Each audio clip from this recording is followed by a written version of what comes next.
I got told no a lot, like thousands of times. I have a spreadsheet tracking every single rejection I got. And so eating no for breakfast and having it be something you conquer versus something that is done to you, I think is such a helpful mindset. Business casual.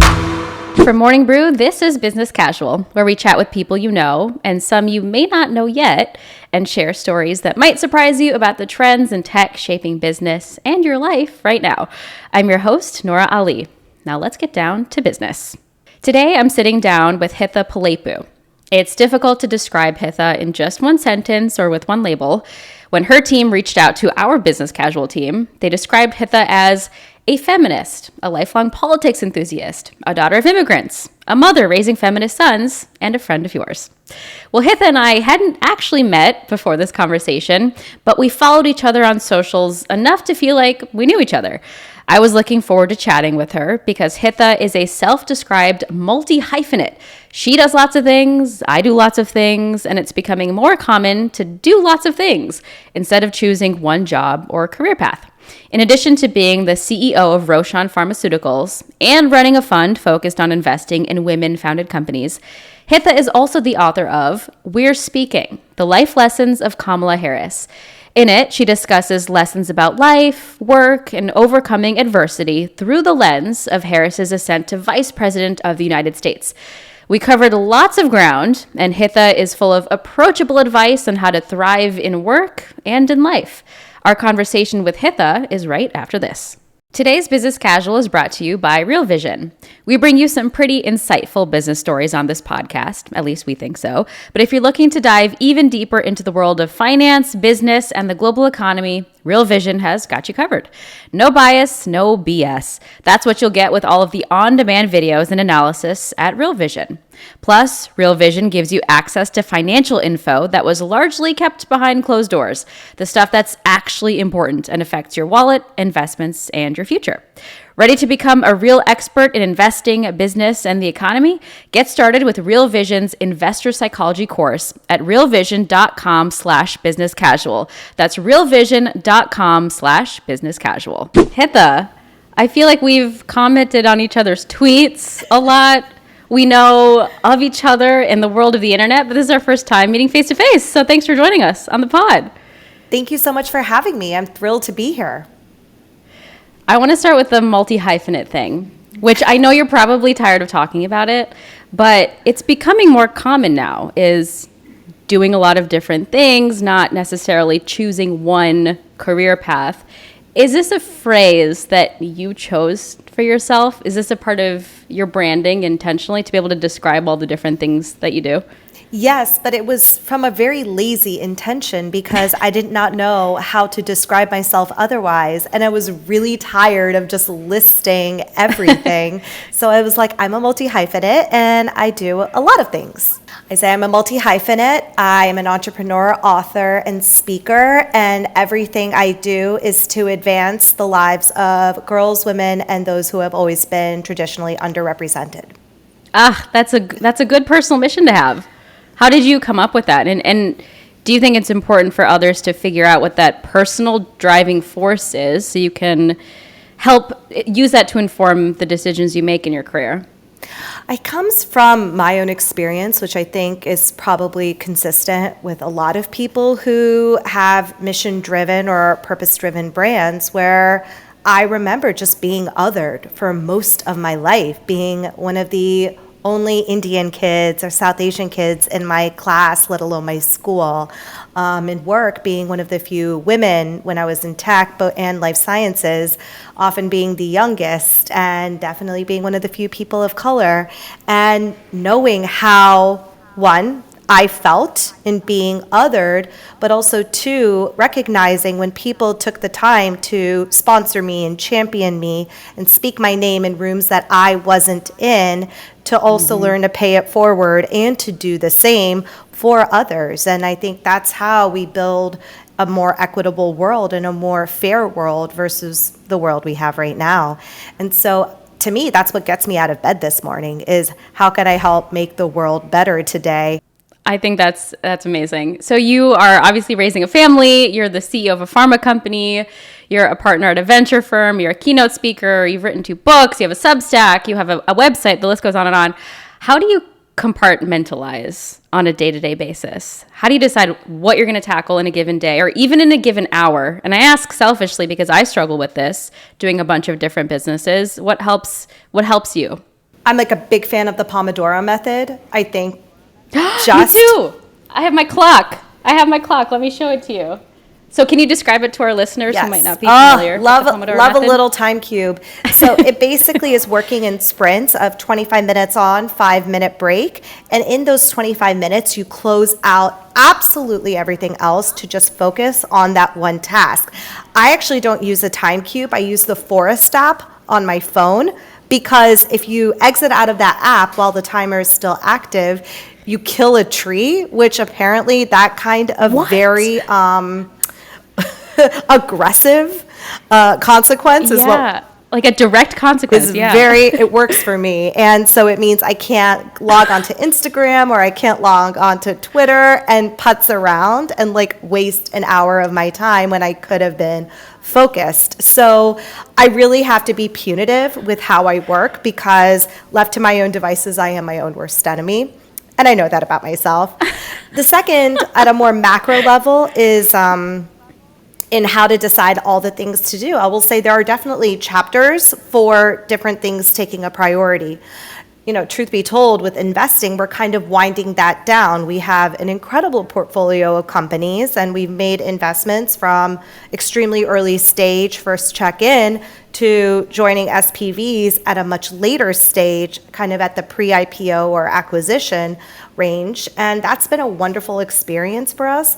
But it also is like, having done it now for 7 years, we're like, I think this chapter is closed, and I think we're ready to focus on other ventures. So I'm not doing all of these things at the same time. And so it's okay to close a chapter or close the book on certain jobs that you've held, so you can say yes to other opportunities, or you can create space in your life to be able to say yes to a dream, huge opportunity down the line, which is sort of in the mindset I am now. Certainly with the pharma company, we licensed the product last year, effectively an exit, but our team is still responsible for development. So I'm still all in until we have filed that product with FDA, and at which point I can take a little step back from the day-to-day of Roche and Pharma. This idea of knowing when to close a chapter or sunsetting something you've put a lot of passion into for a long time, I think this can tie into those listeners out there who maybe are thinking about quitting their job to go start something. Does it make sense for me to quit and take that space and figure it out? Or do you need to have the next thing lined up before you sunset that chapter of your life? Do you have any advice on that and what has sort of worked for you when going from thing to thing? As far as which is the right option, that really depends on the person. That also depends on the opportunity. So we've heard that typical financial advice, you should try to have 6 months of expenses saved and liquid in case of an emergency. That emergency can be your own self and wanting to do something new. Now, I will also say it is important to understand what is my plan after those next 6 months. So whether that's lining up or having a plan to aggressively acquire some freelance clients or consulting clients, so you can transition into a next thing, that's one option. For some people, they don't feel comfortable moving on to the next until they have that next thing locked and loaded. And that's wonderful, but also take some time off between each of these chapters, because you also need to recharge. We are human, we need to rest, and we need to give ourselves space to just be before jumping into something new. So I would actually just ask yourself, who am I? What do I feel comfortable with? What excites me versus what freaks me out? And really take the time, whether it's journaling or talking to someone, really understand that kind of person you are before you make the decision of what to do. But I do think there's nothing wrong with closing a chapter or sunsetting one thing. We're never meant to I talk about in the book that we are a sum of our multitudes. And I think I view career very much as a part of that. And you don't have to be just one thing for the rest of your life. And you can, if you have the desire to, and you can figure out the capacity to do so, juggle multiple things at the same time. I see physician friends of mine who are also incredible online content creators. I have entrepreneur friends who are also active speakers and have podcasts. I have friends who work in tech at really major companies and are active in non-for-profit service. So there is a lot of ways to design the life you want and based on what you're also capable of at that moment. So one of my favorite things to do is to just sit with a blank piece of paper and write a letter to my present day self from my future self. Like, usually this Hitha is like on a yacht in like the Mediterranean, sipping on Aperol Spritz and just having taken a swim in the Med and just like living her best life. But that's kind of who I write it from. And one day that will come true. But that's sort of a really great exercise to say, if that's the end goal and that's the vision and that's who I want to be one day, what can help me get there? And that's from a finances perspective, certainly, but also from an impact perspective. Like, where can I be the most impactful? Where can I be the most useful? And what careers out there align with that? And I like that your future self, you didn't define her as having a particular job or role. It's the life that you want to be living. And it's like you've been sitting on my therapy sessions, because the question of who am I is literally something I'm working on with my therapist, because it is so tied to career and job and everything. So I'm now going to do that exercise that you mentioned. Future Nora writing to present day Nora. Hitha, your book, most recent book, is called We're Speaking, The Life Lessons of Kamala Harris. And you discuss lessons about life and work and draw on lessons from VP Harris's rise to Vice President of the United States. Why did you choose to use her story as the lens through which you wanted to tell this? So Vice President Harris has been a longtime hero of mine, and I'll even say mentor from afar, from when she was Attorney General of California. I am very weird in that I get randomly obsessed with things, and I have to go all in and study and analyze it. And it's everything from the Philadelphia Eagles to F1 to romance novels. But the Great Recession of 2008 was one of those things where I just was looking. I'm like, how did we get here? How do we make sure this doesn't happen again? And how are we managing the fallout? And one of the big parts of the fallout that fascinated me was the negotiation between the largest banks and the federal and state attorneys general. And when I heard about this attorney general from California who joined in the negotiations late because there was a recount from the election, Kamala Harris walking away from the larger negotiation table because she was so unsatisfied with that number, and it would just be a drop in the bucket of what was actually needed for meaningful relief. I was just like, whoa, that woman's pretty cool. But never having seen a picture of her or even thought to Google her. Fast forward a couple months later, I'm on a business trip, I'm sitting on the bed, answering emails, have CNN on in the background, and this woman who looks like she could be like my cousin strides to a podium with such confidence and such power and starts talking about the negotiation and the settlement agreed to for California homeowners. And that was, at then, Attorney General Kamala Harris. And in my mind, I had just pictured someone much older, with the gray hair, old hat that I typically view political leaders as. I had no idea she was that young in such a powerful position. So then my obsession with the financial recession swifted to Kamala Harris. And perfectly normal, and I really studied who she was, how she got to where she was, her career, but also the way she spoke, the way she seemed so at home in her clothing. And it wasn't that all of a sudden I was getting sleek blowouts and wearing pantsuits and pearls exclusively, but it almost kind of gave me a blueprint of how do I adapt what works for her for myself. So in a weird way, I have been writing this book for 9 years. But when I was approached to write this book from the publisher, Little Brown Spark, a week after the election had been called, I was like, I cannot say no. And then I said, well, how quickly do you need it? And they were like, how's 2 months? And I was like, yes. But again, I think if it wasn't for the fact that I had kind of written so much of this, granted in like a very scattered notes app document in my iPhone for the past, 9 years, it would have been a lot harder, but I am so proud of this book. It is the book I myself have needed, and it was very intentional for me to not just make it about career, but also make it equally about how to have a fulfilling personal life and home life. And I think in so many books, they either address one or the other. And that's not how our lives are. We have one life, and there are times where we have to compartmentalize, and there are times we have to integrate and navigate through integration of work and family. And I never saw a blueprint for that, of how having a strong family life can really help your career and vice versa. So it was intentional for me to talk about both in this book, because she's also very devoted to her family, a phenomenal friend to all her friends. I lost track of how many godchildren she had when I was researching this book. And, even about her style, as we see now, there was a lot of reporting about it, especially around the inauguration. But again, only women have to deal with this. So it's important that we frame it from something we have to deal with to how can this make me feel more powerful? How can this make me feel better in my skin? How can I use this to my advantage? And that's what so many of the Kamalaisms in this book are about.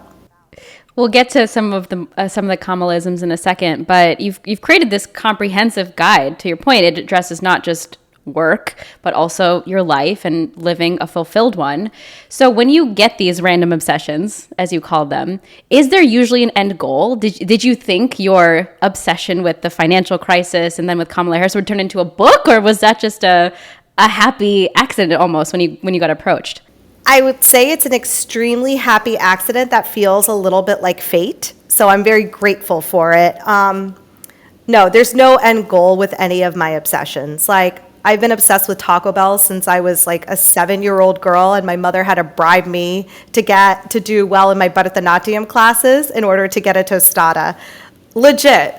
And then I had the opportunity to work with Taco Bell on in a really impactful series of summits that they hosted for executives and franchisees earlier this year. So it's funny how things work out, but certainly, like, I have no desire to go work in the Philadelphia Eagles front office. I'm very happy to be a fan. Similarly, no desire to own an F1 team or work in F1. Happy to cheer on Williams and Alex Albon from the side and hate how much I like Lewis Hamilton and how good he is, So also, I will never write a romance novel, but I am the world's biggest fan of the genre and will tell everyone to read them. And I think that's okay. Not everything has to become a business or a major project. Some things in your life can just be because they bring you joy. But you never know. Your love for Taco Bell could turn into a business endeavor. You just never know. So getting to the Kamala-isms, what are some of the most unexpected or underrated Kamala-isms that you'd like to highlight? I think eat no for breakfast is one I have come back to the most, especially as an entrepreneur who had to raise money and negotiate a major deal. I got told no a lot, like thousands of times. I have a spreadsheet tracking every single rejection I got from an investor, a fund, or a potential partner. And so eating no for breakfast and having it be something you conquer versus something that is done to you, I think is such a helpful mindset for especially women or people who are underestimated to internalize and adopt for themselves. So for me, I kind of had to learn how to flip that to say, how many no's can I get today to fuel me to send those pitch emails and ask for introductions? I get told no a lot by my children. I think it's a very helpful, motherhood is like the best preparation to be an entrepreneur ever. because you learn how to really manage your time well and get used to rejection very well. But that requires a different headspace on how to deal with the no's of irrational tiny humans who don't know why they're saying no. They're very impulsive. So that forces me to be a little bit more patient and a little bit more mindful with them of, I know I'm going to hear no 8 million times this morning. So what can I do to get myself in a good headspace to keep my cool? And 2, what can I just have ready to push through the no's and get them to school on time? And it sounds like there's not just lessons for entrepreneurs in motherhood, but just management generally. What is some advice you have for others who are just starting on their fundraising journey and might be daunted by it and might also hate it, because it is one of the scarier parts of entrepreneurship? I think preparation is a really big first step. So don't just pitch willy-nilly. Do your homework to create a really targeted list of individual investors and funds that you think are the right fit for you. Ask fellow founder friends if you could practice your pitch on them and ask them to be brutally honest and give you all the data. I will say that can also be very subjective. So take everything with a grain of salt. And if well-intentioned advice doesn't sit right with you, really dig in to understand why. Don't be in such a hurry to change your deck based on the feedback of one person. But if you've heard similar feedback from 3 to 5 people, that's a good enough amount of data for you to say, maybe they have a point. Let me think about how I can reposition this.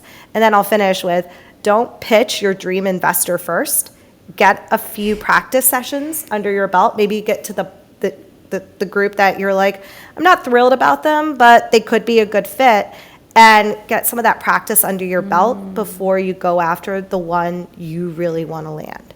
And also work your network. Work your network to get as many introductions as you can, as unfortunately, funds are starting to change, but unfortunately that's still kind of the MO for successfully landing venture.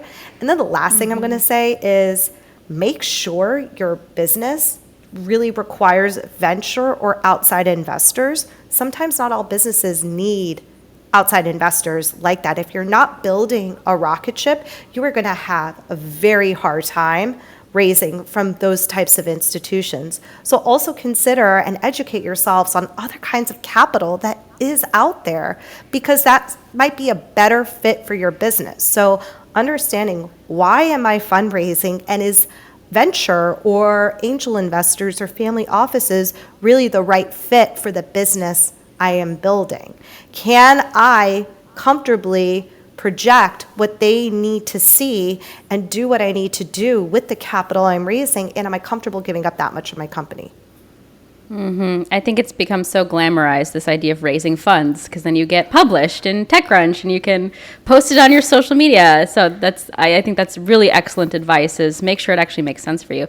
And go through dress rehearsals with your maybe not top choice of investors so you can get to that top person eventually. Hitha, in your book, you also discuss finding your North Star and using that approach to guide your decisions in life and work.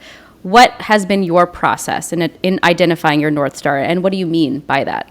So my North Star is a little clunkier than some people's is. It really is to help people, and women namely, save time and energy on the things they have to do, so they have more time and energy to do the things they actually want to do.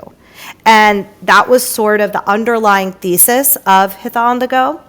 It has been what spurred 5 Smart Reads. I had noticed that people were getting, myself included, incredibly overwhelmed with the news, and there wasn't an opportunity to just get a sense of a nice snapshot of what was happening that you weren't seeing on the front page or trend on Twitter or in the chyrons of cable news. And be able to say, I'm going to read this, I'm going to learn about what's happening in the world that I wouldn't otherwise have learned, and then I'm going to go on with my life and just feel a little bit more informed. And that was the impetus of that. My pharmaceutical career obviously has been an incredible opportunity to work on life-saving drugs that will save people's lives, I hope. And the types of drugs that we've worked on, which are 505(b)(2)s, so they're improved versions of existing drugs, that's to save money for people who otherwise can't afford it, and try to help shift the healthcare system in the direction I think it needs to be in, which is on impact and value, not necessarily profit margin, which is my one little drop in the ocean of healthcare policy and trying to shift it in the direction I think it needs to go to. So that has been, what has driven me in everything I've done. And I think that's also the same for my investing journey. So it doesn't have to be super eloquent. And if the idea of a single vision is really intimidating to you, consider a North constellation. What are a few things that you find hope in, that you want to be known for, or written on your tombstone or in your obituary when you've passed, that you are known for? Consider that, and consider words or even goals that fit that. And paint a beautiful little picture for yourself in the sky for you to focus on, because at any given point you could focus on one of those stars that make up the constellation, but know that, life changes, and so can our direction, and so can our goals or the impact we want to make. So a constellation might be a more helpful mindset for you than a North Star. I've never heard that before, a North constellation. I love that. And as you're trying to figure out what your North Star is, your North constellation, there's a lot of choices you have to make. We talk about imposter syndrome a lot, of course. And you talk about this notion of borrowed confidence to harness strength and confidence at work and in life. What do you mean by borrowed confidence? So this is a term that my friend Dara came up with, and she put it on an Instagram story, and I was like, I'm going to need more. I think you need to this needs to be a feed post. This could be its own book, just throwing it out there.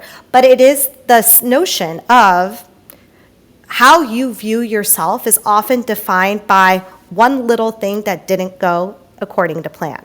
Meanwhile, you ignore the great body of work, all of your accomplishments, all the great things you have done, all the people who respect you and value you in your personal and professional lives that really do define who you are. So when you're feeling low and you're letting that one or two things bear down on you, borrow the confidence that other people have in you to shift your mindset into a more empowered tone. And a helpful tool of doing that is creating a hype file. So I have an photos album that are screenshots of emails and DMs and messages from folks who have taken the time to tell me how something I did helped them or how they see me. And it is such a beautiful thing to visit on a regular basis to remind myself of who I am and not define myself by one thing that didn't go as planned or a mistake I made. And so I think everybody should have a hype file. I am notorious of sending my friends text messages that start with "for your hype file" and literally just sending them a love letter text or email. That's lovely. I used to do that back in the day when I worked on Wall Street, and I was very stressed, and there's more downs than ups, and I had I didn't call it a hype file, but it was nice comments that I saved in a folder, and I totally forgot about that. So thank you. I will restart keeping a hype file. You also talk about just developing your own unique voice and style in the workplace, and it's a challenge no matter who you are, but you posit that it's particularly important for women in the workplace. Why is that? And what do you mean by coming up with your own personal style? I do not mean to reinforce kind of sexist dated tropes, but when I say this, it's really just to call out the truth. No matter who you are, we will all be judged by how we look because that is the first impression we make to anyone. And we are also doing that judging no matter how much we say we look at a person's character and not how they look. That said, there is a way to define this on your terms and say, what do I want people to know about me based on that immediate appearance? So something Stacey Abrams had mentioned that I thought was really powerful is she said, I do not look like your idea of a politician. I am a tall, heavier set Black woman with natural hair.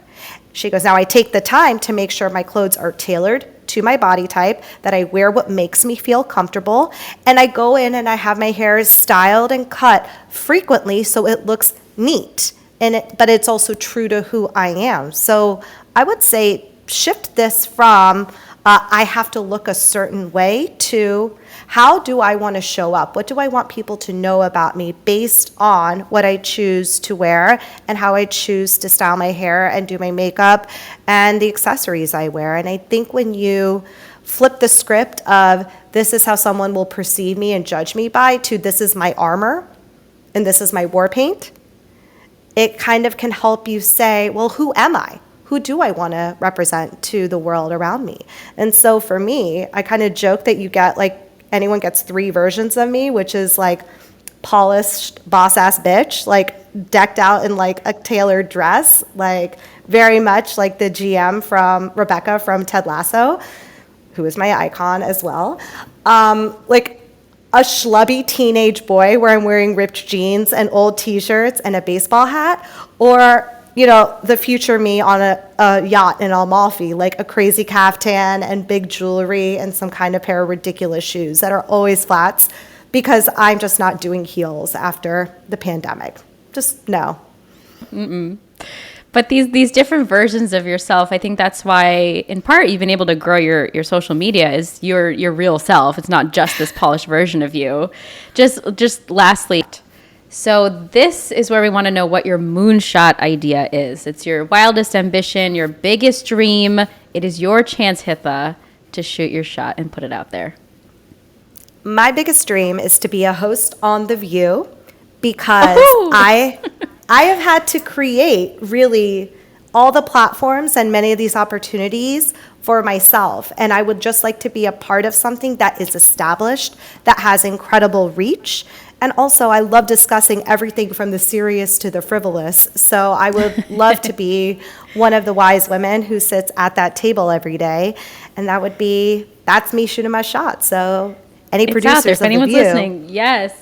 Or make your own The View, Hitha. It doesn't have to be The View. It could be Hitha's View or Hitha's Happy, whatever. I'm not good at coming up with names for things. Okay, I love that. So Hitha wants to be on The View. All right, next question is, what is the best thing you saw this week? It could be a video, an article, a TikTok, anything that made you happy. Tom Cruise is in Top Gun Maverick. I wore like a green flight suit that I saw. Yeah, yes. Dressed for the event, and it's like me and a bunch of like 60-year-old men just sobbing in the movie theater. Like my mask was soaking wet after I was finished. I just thought it was phenomenal. Amazing. I've seen plenty of people simping over Miles Teller on my TikToks. There's a lot of shirtless video clips of him, so that's the main reason I want to see it. Okay, next up, Hitha. We have a game that we'd like to play with you. And this is our first time testing it out. So we hope you like it. Okay. It's quick, it's easy, it's fun. We're calling it 2 Beats and a Miss. And it's our own business casual version of 2 Truths and a Lie. I'm sure you've played that before. Mm-hmm. So Hitha, it's only one question, but I hope you nail it because this is right up your alley. Which of the following statements about Vice President Kamala Harris is a miss, aka false? So 2 are true, 2 are beats, and 1 is a miss, 1 is false. A, she met her husband on a blind date. B, she loves tuna melts. And C, she is 5'3". Which one does not belong? 3 doesn't belong because she's actually 5'2". How did you just know that off the top of your head so quickly?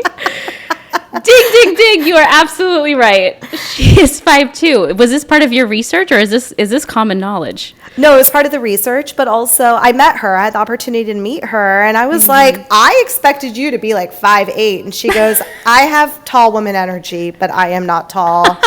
My Thummel mother was a whopping 4'11".